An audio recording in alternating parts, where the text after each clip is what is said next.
Hey there, waving and welcome to the channel. If you're here for your niche/topic, e.g., powerful stories that inspire and educate, you're in the right place.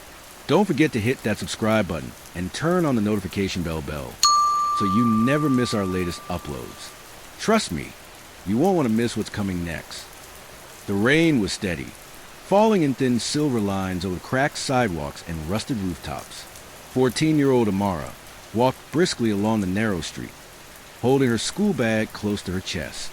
Her white blouse and navy skirt clung to her skin, soaked through from the weather, but she didn't mind.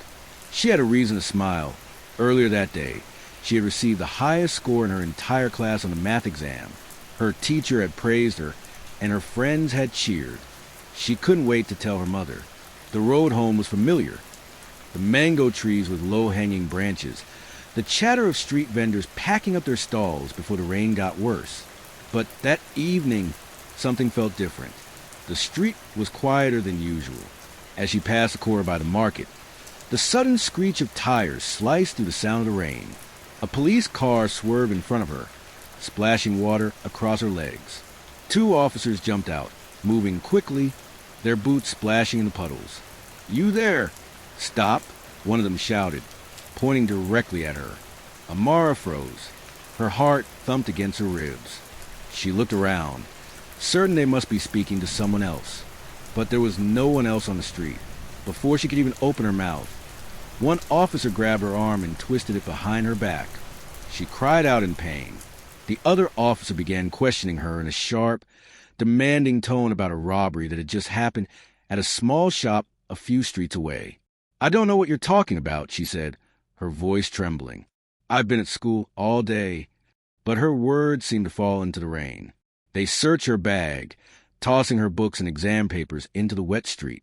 People began to appear in doorways and behind curtains, whispering. The humiliation cut deep. She could feel their eyes on her, judging her. "You match the description," one officer said, as if that was all the proof they needed. They pushed her into the back seat of the police car. The handcuffs bit into her wrists. The cold glass of the window pressed against her cheek as she watched the street pass by in a blur. At the station, they led her into a small, dimly lit room. She sat alone at a metal table, her wet clothes clinging uncomfortably to her skin.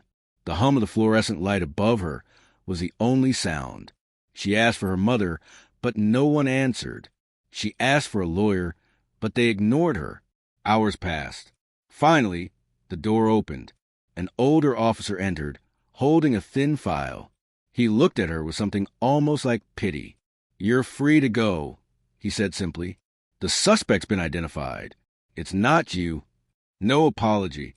No explanation for why she had been treated like a criminal. Outside, the rain had stopped, but the air was still heavy with moisture. Her mother was waiting at the station entrance, eyes swollen from crying. She pulled Amara into a tight embrace. For a long moment, neither spoke. On the walk home, Amara noticed the same neighbors watching from behind curtains. Their stares felt heavier than before. Even though she had been released, she knew the rumors had already begun. That night, she sat silently in her room, her schoolbook still damp from the street. The pride she had felt hours earlier was gone. In its place was a deep, aching question. Why had they seen her, a child in school uniform, and decided she was guilty? Days later, her mother told her gently, "Sometimes it's not about what you've done, it's about who they think you are." Those words stayed with her. Amara realized the fear she had felt wasn't just about the arrest. It was about how quickly her innocence could be erased in the eyes of people with power. She went back to school, but things weren't the same. Some teachers looked at her differently. A few classmates kept their distance. She learned to carry herself quietly, to avoid attention. Years later, as a young woman, she would tell her story at a justice reform event. Standing on a small stage, looking out at the audience, she spoke clearly and without hesitation. "I was 14 years old when they decided I was a criminal. They let me go, but they never gave me back my peace. That is what injustice does. It leaves a mark that never fully fades."